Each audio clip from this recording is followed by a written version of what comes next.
Masya Allah, saya katakan siap ya Rasulullah. Maka Nabi memberikan kepada saya pakaian dan mainan ini. Kata anak yang lain, ya laita abauna syuhada. Duh, kenapa bapak kami nggak meninggal juga? Umar bin Khattab radhiyallahu ta'ala anhu qala, beliau menyampaikan, bainama nahnu julusun 'inda Rasulillah sallallahu alaihi wasallam. Tatkala kami sedang duduk-duduk santai bersama Rasulullah sallallahu alaihi wasallam, idh tala 'alaina rajulun shadidu bayadhi thiyab. Tiba-tiba nampaklah di hadapan kami seorang lelaki yang mengenakan pakaian putih bersih, syadidus sawadi sya'ri, rambutnya hitam tersisir rapi, penampilannya sudah bagus. La yura alaihi atharus safari. Satu, ini pelajaran pentingnya, tidak nampak pada tubuhnya itu bekas-bekas keringat lelah mampir sana sini. Saya teruskan dulu. Wala ya'rifu minna ahadun, dan tidak ada satupun di antara kami yang kenal siapa orang ini. Fajalasa ila Nabi sallallahu alaihi wasallam. Lantas ia mengambil posisi duduk terdepan di hadapan Nabi sallallahu alaihi wasallam. Fa asnada rukbatayhi ila rukbatayhi. Saking depannya sampai-sampai lututnya itu menempel ke lutut Nabi sallallahu alaihi wasallam. Zaman Nabi kan belum ada meja begini. Ya, jadi duduknya lesehan di bawah, jadi ini ngambil saf terdepan, nempel seperti ini. Itu Masya Allah, dulu ulama kita juga begitu. Kalau antum lihat kajian-kajian tempo dulu, ya, itu kelihatan syekhnya duduk, kemudian mustamidnya kemudian berkeliling, kadang-kadang ada yang dekat syekhnya, nempel dan seterusnya. Wa wada'a kaffaihi ala fakhidhaihi. Kemudian ia meletakkan telapak tangannya di pahanya sallallahu alaihi wasallam. Sampai sini dulu. Kemudian diambil kalimat ini, disimpulkan oleh Imam An-Nawawi dalam kalimat tadi. Perhatikan teman-teman sekalian, saya jelaskan isi hadisnya. Bainama nahnu julusun 'inda Rasulillah. Ketika kami sedang duduk-duduk santai bersama Rasulullah sallallahu alaihi wasallam. Jadi ada julus, ada bainama julus, itu beda. Kalau julus itu duduk pada umumnya. Tapi kalau diawali dengan kata bainama, itu sifatnya santai. Yang saya mau sampaikan, perhatikan cara berpikir dan cara beraktivitas para sahabat. Jangankan dalam seriusnya, julus yang serius, dalam santainya pun yang dicari adalah orang terbaik di masanya, Rasulullah SAW. Kenapa? Karena kalau orang baik itu, jangankan dalam masalah serius, dalam santainya pun pasti Anda dapatkan manfaatnya. Kalau nggak percaya silakan, Anda bercanda dengan ulama, dalam candanya pasti ada manfaatnya. Nabi pernah bercanda dengan seorang nenek. Nenek datang kepada Nabi mengatakan, ya Rasulullah, aina ana fil jannah. Ya Rasulullah, di mana saya di jannah, di surga nanti?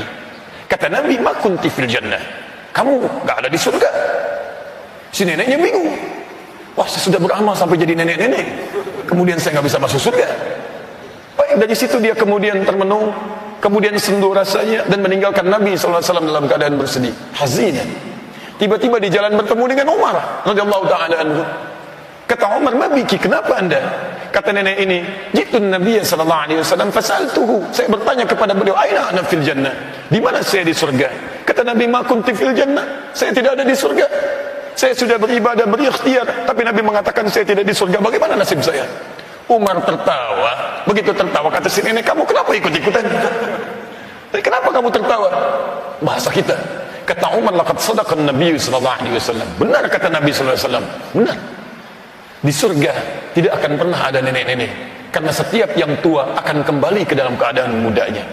Masya Allah, di situ ketika paham nenek ini berjingkrak, bilang pulanglah dia ke tempatnya.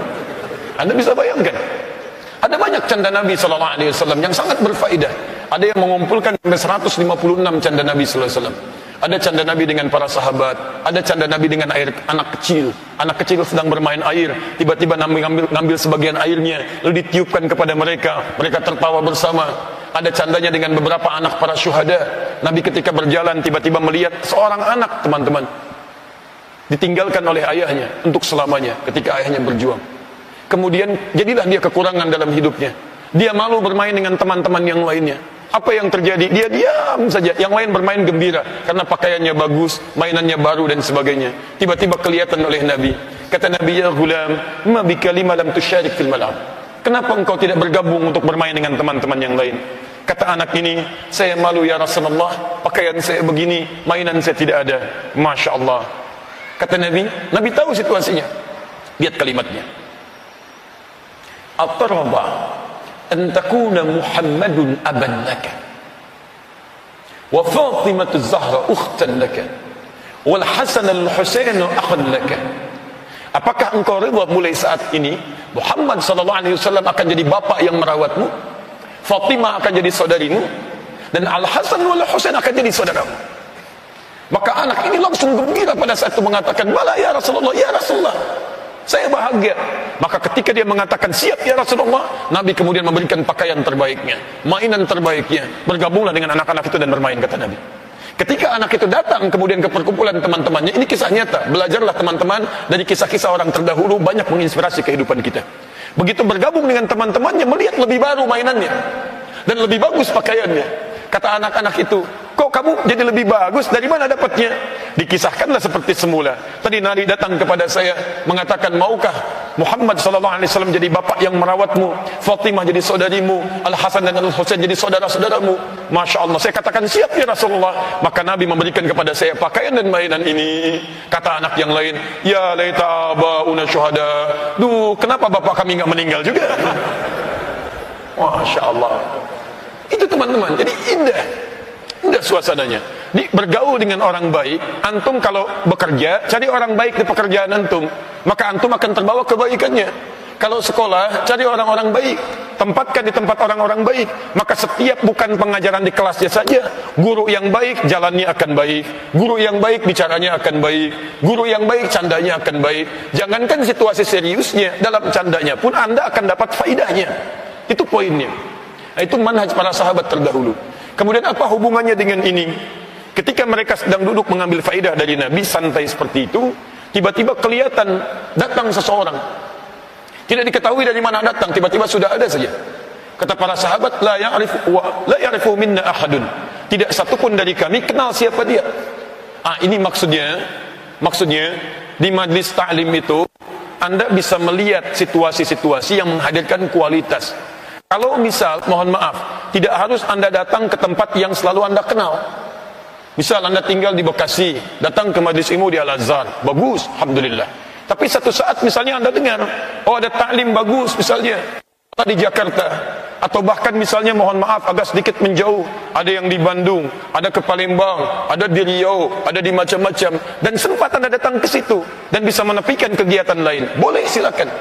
Jadi untuk hadir ke majlis ilmu tidak harus Anda batasi orang-orang yang Anda kenal saja, atau tempat-tempat yang Anda kenal saja. Silahkan telusuri sedapat-dapatnya sepanjang itu memberikan manfaat bagi Anda. Imam Al-Bukhari dari Bukhara jalan sampai ke Mekah, jalan sampai ke Madinah, jalan sampai ke Irak, jalan sampai ke tempat yang lainnya. Imam Asy-Syafi'i juga demikian, lahirnya di Gaza, tempat yang sekarang diblokade, tapi sempat menuntut ilmu beliau di Mekah. Dengar Imam Malik kemudian di Madinah, datang ke Madinah. Sempat terakhir kemudian beliau dari Irak pergi kemudian ke Mesir, sampai wafat kemudian di sana. Sampai sekarang masih ada Masjid Al-Imam Asy-Syafi'i. Demikian para ulama kita. Di Anda pun jangan cukupkan pada seorang Adi Hidayat. Banyak kekurangan-kekurangan melekat pada seorang Adi Hidayat. Cari pada guru yang lainnya. Belajar misalnya di Bekasi sini ada Al-Azhar, di sini ada Al-Ihsan, sini ada As-Salam, ke sebelah sana ada Al-Ihsan lagi, ke sebelah sana ada tempat lain lagi. Silakan. Di Jakarta ada tempat yang baik, di Sukabumi misalnya, di Bandung misalnya, Palembang misalnya, tidak ada masalah. Yang penting bagaimana frame kemuliaannya bisa memberikan manfaat untuk kita, itu poinnya. Sepanjang nilainya ada nilai Quran yang baik, ada nilai sunnah yang baik, silakan, jangan batasi di satu guru, karena belum tentu satu guru itu bisa memberikan segalanya untuk Anda. Paham ya? Dan tidak tepat kalau saya mengatakan pada Anda, misal saya katakan, hei, belajar dengan saya saja ya.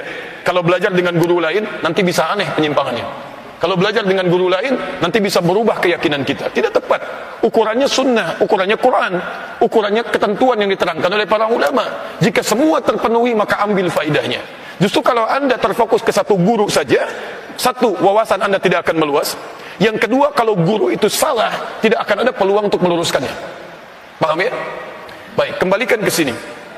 Lalu orang ini tiba-tiba datang terlihat, perhatikan baik-baik.